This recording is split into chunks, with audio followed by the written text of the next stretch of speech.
In cash terms, the local authority spending power will increase to about 45 billion by the end of, well, by 1990, I was going to say by the end of this Parliament, but it won't be now, it'll be a bit longer than that, by 2019-20. Now, in Derbyshire's accounts, if you like, Derbyshire County Council, they hold reserves of about £233 million. And I know we've heard a lot about the cuts that Derbyshire have had to make because of lack of funding, but actually they've put £7 million into council reserves this year, which I can understand any organisation needing reserves. We should all have reserves. We're doing our own private lives if we can. But £233 million is a huge amount of money, and actually to put £7 million into reserves, when actually that could have been used to eliminate some of the cuts that have impacted in children's services and adult care. They've also moved 1.1 million from earmark reserves to general reserves. Again, that would have actually prevented some of the cuts that to make. I don't think you're answering that. But in terms of the question, yes, the funding arrangement that we do with the local authorities, I agree with. And I think, you know, when we came to power in 2010, the country was spending £150 billion a year more than it was getting in. So we had to make economies. It was, you know, I understand it. It's not been easy, it's been difficult. But we do agree with trying to give local authorities, whether it be the county council or the district council, give them more power, more responsibilities to do things the way they feel they should be done at a local level. Thank you.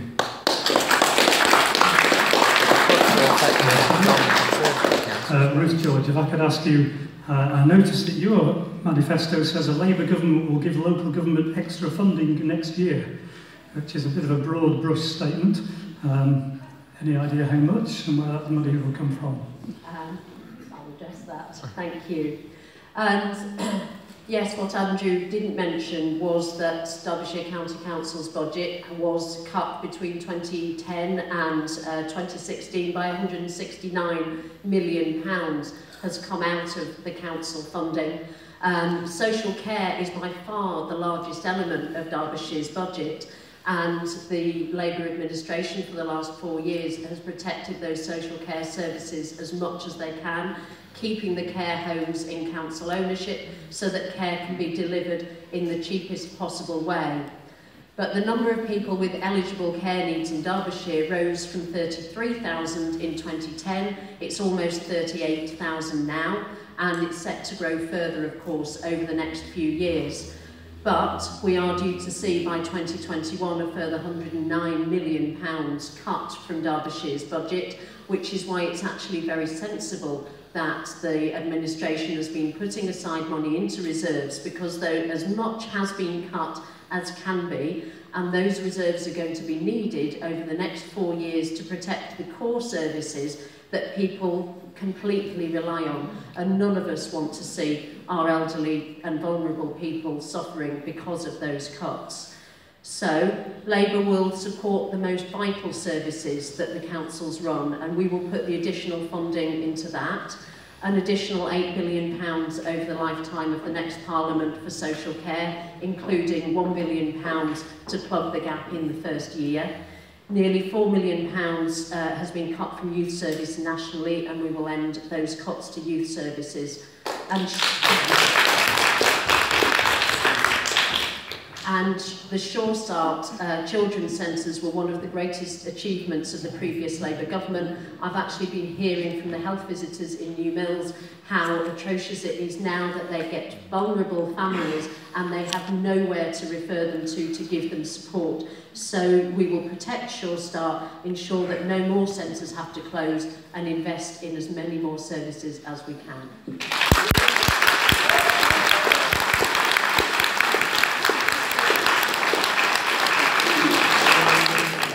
Charles Lawley, your manifesto says that the Lib Dems would drastically reduce the powers of central government ministers to interfere in democratically elected local government.